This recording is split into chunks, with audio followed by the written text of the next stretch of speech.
Is little Timmy acting up? Does he need something to settle him down while he uses your grandmother's ashes to play dodgeball?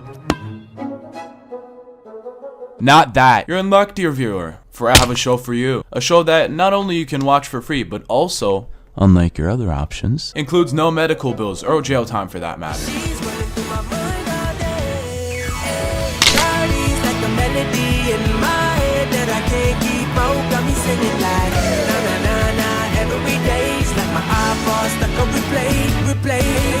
Redo Retard is a modern day classic built from the ground up by Japan's most brilliant talents. This is of course as PG-7 as a show can get, with its attention to nature, human relationships, and even for the boisterous kids, first aid lessons. The show stars Kyaru, a man whose charisma sucks in the viewer just as much as he sucks melanated phalluses through the course of the show. Might I add, through the sausage fest that is the show's first couple episode, not a single no homo has been said, so I'll do you the pleasure of weaving it in.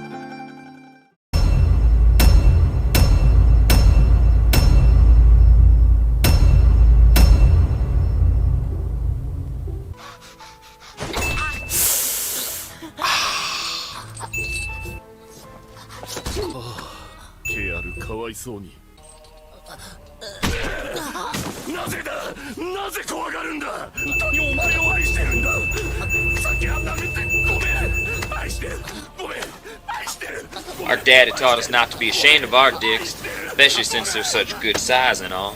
Kyaru, being the beta soy boy he is, gets drafted to fight alongside the heroes of the kingdom because he is what is known as a healer. The way his ability works is that he heals a person's wounds, but by doing so he feels the pain they've gone through to acquire those wounds, and also as a side effect, he gains their abilities. The princess of the Joyo kingdom, Flare, decides to go full ANCAP and sweatshops the fuck out of Kyaru. This goes on until he gets an ability that gives him drug resistance. That means that instead of poking a needle and going into zombie mode, he is now fully conscious of everything that's happening, and more so, everything that's being done to him. This of course enrages him and leads him down a path. A path to revenge. Typical politician! Big cut, but no cut! Nope, wrong series.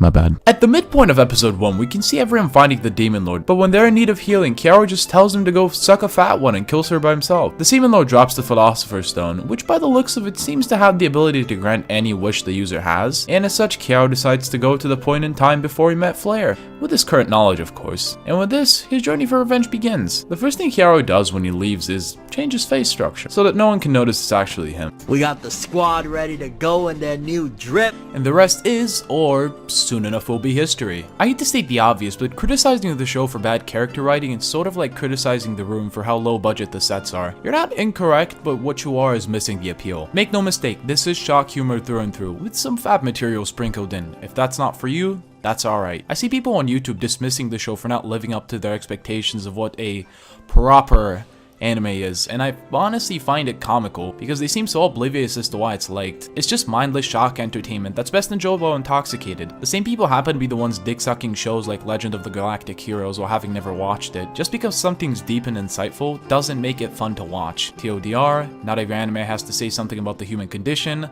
Expect another video when I'm off the watch list.